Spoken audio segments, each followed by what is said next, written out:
My mother was transparent all over, and the light could even shine through to see her internal organs. Some people said it must have been thrilling to play, and my grandma asked for $20 an hour. Later, my mother died in bed, but my grandma's face became more and more like my mother's. There is an unwritten rule in the village that no lights should be turned on at 2:30 in the morning. I asked Aunt Zhao next door why, and she said that there have been too many unjustly deceased people in the village. At 2:30 in the morning, when the yin energy is the heaviest, those who cannot leave will keep moving towards the source of light. Despite this, there are still a few houses in the village that remain brightly lit. My family is one of them, because the light we use is a blessing lamp, a kind of lamp that bestows continuous blessings on people. You little bastard, are you trying to kill me? My grandma slapped me awake from my sleep. I covered my swollen cheek and asked, Grandma, what's wrong?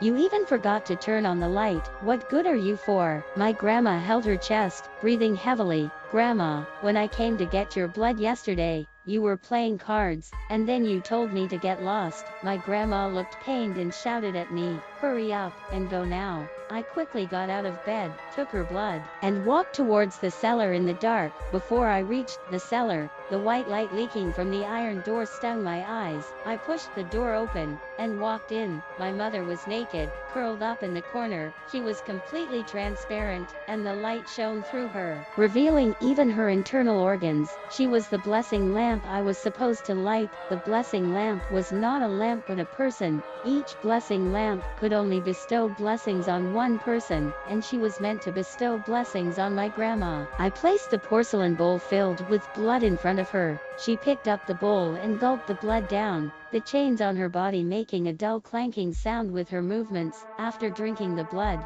she convulsed all over and collapsed to the ground. I wiped the sweat from her forehead, and gently rubbed her hunched back, hoping to help ease her pain. At first, my mother resisted desperately, and refused to drink the blood to become my grandma's blessing lamp, but my grandma found a hold on her, as if she had found my mother's weakness. Whenever my mother resisted, my grandma would beat me hard until my mother yielded, and only then would she stop. My grandma warned her, you married into our Shu family, and you do as we say. If you don't behave, next time, we'll flay this little bastard alive. But my mother learned to obey. Without a word, she would pick up the porcelain bowl, and drink it all at once, but the blood seemed to drain her life force. My mother aged rapidly, her hair turning completely white in her 30s and 40s. I looked at her emaciated back, and felt a deep ache in my heart. I said, Mom, one day, I will take you away. But before I could do that, an accident happened. It was difficult to make a blessing lamp, and many of them died halfway through the process. Though there were only 3 blessing lamps in the whole village. Many men crossed our doorstep just to catch a glimpse of the blessing lamp. They marveled at the clever craftsmanship of the blessing lamp, and my mother's beauty. But once the novelty wore off, fewer and fewer people came to our house. I don't know who maliciously told my dad, look how beautiful the lamp looks on your mother. It must be thrilling to play with her. My dad's eyes lit up, as if he had discovered a business opportunity. My mother fell into hell, $20 an hour, and there was a continuous line of people waiting. The cellar was filled with men's lewd laughter and women's piercing screams. Watching them one after another enter the cellar, my heart trembled with them, but in front of a group of strong adult men, my attempts to stop them seemed insignificant. Every night, all I could do was hold my mother's bruised body and cry helplessly. I often wondered if it was my fault, if I hadn't insisted on taking my brother with me. 3 years ago,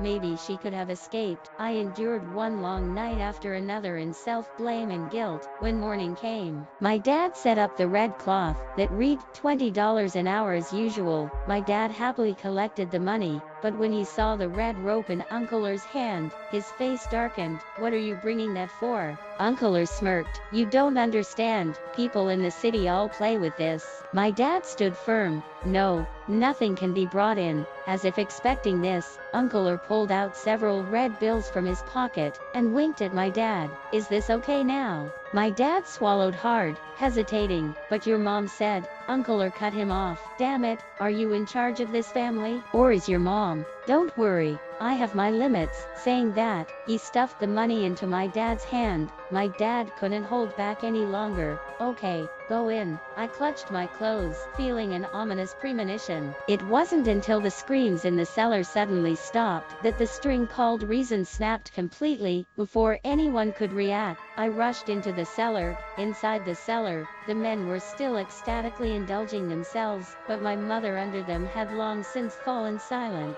The red rope was wrapped around her neck, leaving a deep red mark. Her mouth was wide open, her dry eyes showing both fear and relief. Her blood seemed to have congealed, and I pushed Uncle off her. I was filled with rage, and I struck Uncle again and again. He kicked me in the chest. "Get out of here, you damned girl!" My dad arrived and saw my mother, who had already passed away. He had no emotions for this woman who had been with him for half his life, only anger. "Shu Zhenyi, you must compensate for this today." Eventually, with the mediation of the village chief, Uncle paid our family 20,000 yuan to settle the matter hastily. My dad was also scolded by my grandma. Everyone in the village knew my mom had died, but no one dared to call the police. If they did, the matter of the blessing lamp would be exposed. No one felt sorry for my mom's death. They were only sorry that the hard-won blessing lamp was gone, as if it was an object that had died,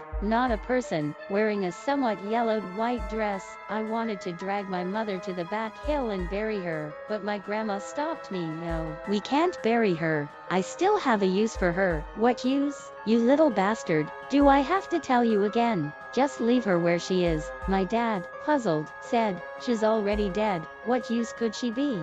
"I say just let Yunnan throw her away. It would stink if she rotted." My grandma glared at him and tapped the floor with her cane. "If we bury her, I won't be able to live either." After filling the fish tank with thick, sticky fluid, she cut her palm with a knife. Droplets of blood fell into the fish tank and quickly spread out. The way of lighting changed from feeding to soaking. My grandma stared at me intently. "From now on, this is how you light it. If you dare to tell anyone, I'll chop you up and feed you to the pigs." I was frightened and nodded repeatedly, to prevent anyone from being greedy and unwilling to give up even after the blessing lamp dies. The village chief had once expressly forbidden anyone from using corpses to light lamps, and anyone caught doing so would be expelled from the village. The village chief also said, there will be retribution for using the dead to light lamps, since using soaking to light the lamp. My grandma's health had been improving. If before, she had been free of illness, now she was even robust and energetic. Her complexion became even more ruddy, and when the village women asked her for her skincare secrets, she would smile and say, "There's no secret, I've always been like this." Every evening, I would go to change the water for my mother. Wrapped in the sticky liquid, her body didn't decay, but it visibly shriveled at a noticeable rate. Her face was covered in wrinkles, like an old woman in her 70s or 80s. I knelt on the ground and wept. Apologizing for my helplessness, I gently stroked her graying, fragmented hairline. "Mom, I miss you so much." A dark red streak flashed across her forehead. Upon closer inspection, I noticed faint red marks crawling all over her face. I carefully examined her legs, hands, and arms, all covered with varying shades of red lines. I was shocked. What were these things? As I reached out to touch the red lines, they seemed to come alive and move across my mother's withered body. Startled, I quickly pulled my hand back. They moved in a regular pattern, eventually forming a familiar pattern. Where had I seen this before? The shouts from outside the cellar pulled me back from my thoughts. "Damn it, come out as soon as you've changed the water." Coming. My grandma's eagle-eyed gaze roamed over me. "What are you doing?" I tried to calm my emotions and said, "Nothing." My intuition told me I couldn't tell my grandma. She grabbed my ear, her sharp voice piercing my eardrums. "Then go quickly and call Dr. Joe. If something happens to my good grandson, you won't live either." I noticed that my usually soundly sleeping younger brother was shivering all over. I called Dr. Joe to come over. He frowned displeasingly at my grandma. "Are you trying to keep people from sleeping in the middle of the night?" My grandma smiled ingratiatingly and shrewdly slipped 2 red bills to Dr. Joe. Only then did Dr. Joe begin the diagnosis. He pressed my brother's body with his hands and asked if it hurt. Then he took out a stethoscope and placed it on my brother's chest. After a while, he sighed. "This seems difficult to treat." My grandma panicked. "Dr. Joe, what exactly do you mean?" Shaking his head, Dr. Joe feigned profundity. "Treating this will take some time. Let me first prescribe you 2 medications to see if they work." My grandma took the medicine and repeatedly thanked him. The next day, the burden of brewing medicine for my brother fell on me. But even after taking 2 rounds of medicine,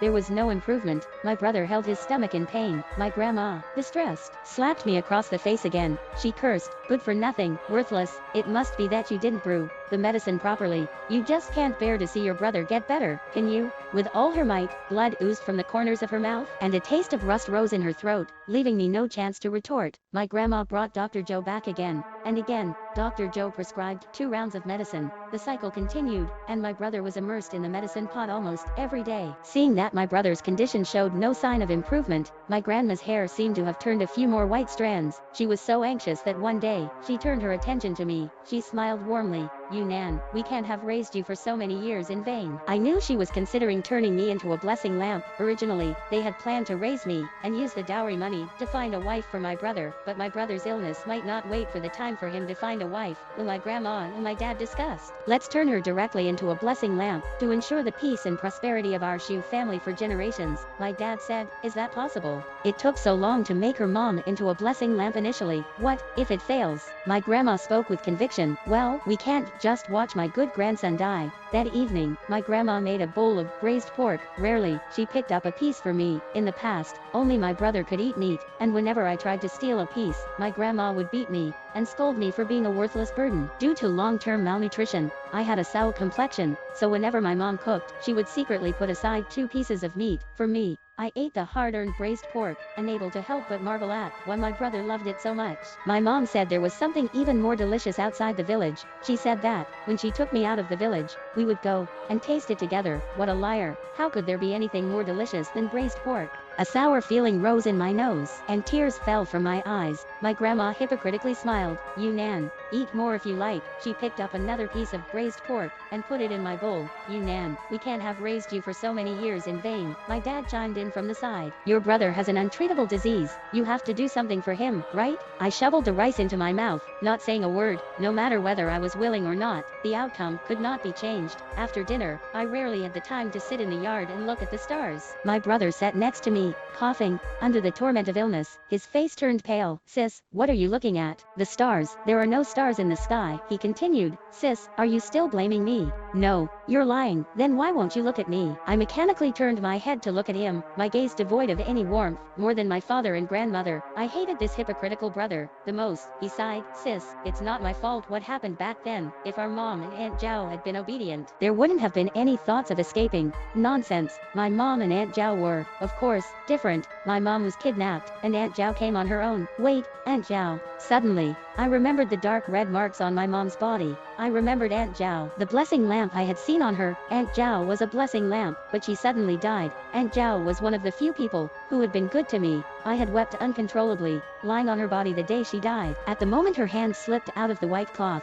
I saw the strange red patterns clearly. After my brother left, I went to Aunt Zhao's house. I couldn't sit and wait for death. I wanted to seize every opportunity to break free from my fate. "Aunt Zhao, you Nan, what's wrong?" Before I could reply, my dad jumped out from behind me. He covered my mouth. "Good. Fortunately, Mom asked me to keep an eye on you. You really are not an easy one to deal with, ungrateful brat." He dragged me outside as he spoke. Aunt Zhao asked anxiously, "What's going on here?" I clung to the doorframe, blood seeping from my fingertips. In the last moment of being dragged out, I pointed to the lamp in Aunt Zhao's house. May heaven help. I hoped she could come to my aid. My grandma was furious and locked me in the cellar, under the glaring white light. Everything seemed unreal. The color of the patterns on my mother's cold body seemed to deepen. I walked over and leaned against her. She was dead, but I still felt as if she would be cold. I held her tightly, hoping to transfer my body heat to her. Unexpectedly, the red patterns started moving again. They moved agilely and orderly all over my mother's body. Just like last time, when my hand touched her, the dark red patterns started moving. When I moved away, the patterns stopped moving. After repeatedly trying several times, I finally realized that the premise of the patterns movement was my touch. I couldn't help but wonder what these red patterns were. What was the difference between their movement and stillness? I closed my eyes and pondered, my mind in chaos. I didn't know how long had passed, when a sense of fatigue arose in my heart. Only when I wanted to rest did I suddenly realize that I couldn't rest. The cramped cellar filled with the foul stench of excrement, and the glaring white light was visible even through closed eyelids. The white light would go out around 7 in the morning, and I could only endure the drowsiness and wait slowly. I counted the time in my mind, counting until I was annoyed and confused, counting until my consciousness became muddled, and the light still didn't go out. Exposed to the white light without knowing how long, I felt my vision gradually blur and lose focus. The sourceless white light kept shining. I looked at my mother's aged face, and suddenly felt that she was becoming more and more like my grandma. After what felt like a long time, my grandma walked in with a basket. She motioned for my dad to hold my limbs. Panic spread through me, and I struggled desperately. I kept hiding behind the fish tank, and in the struggle, my dad's somewhat stiff hand touched my mother's head. The patterns on my mother's body started moving again. Was it not just my touch that could make them move? Before I could think deeply, my dad held my limbs, rendering me unable to move. My grandma put down the basket and breathed hot air into her hands. You little brat, you better behave. Suddenly, my pupils constricted, and a chill ran down my spine. The basket contained a group of wriggling, pitch-black, sticky insects. They jostled to get out, as if they had been hungry for a long time, emitting hissing roars from their mouths. I had never seen this type of insect before, but I was instinctively afraid of them. My grandma opened the basket and muttered a couple of words I couldn't understand, saying to the insects, "Go, good children, eat as much as you want." They writhed on my body, and my scalp went numb. The next moment, they burrowed into my flesh. A piercing pain spread from my limbs and bones to my heart, and I clearly felt them gnawing at my flesh. I screamed hysterically. My grandma smirked darkly. The first step is done. Now my good grandson will be saved. Before I passed out, Aunt Zhao pushed open the cellar and rushed in. "You're planning to turn Yunnan into a blessing lamp. I'm the first to object. Give Yunnan to me. Otherwise I'll tell the village chief that you're using the dead to light lamps." When I woke up again, I was lying in Aunt Zhao's house. My body felt peculiar. The sunlight fell on my face at an angle, and when I reached out to block it, I found that I couldn't. My hand was almost transparent, just like my mother, who had turned into a blessing lamp. "Yunnan, you're awake. You must be starving. Come and have something to eat." Aunt Zhao greeted me kindly.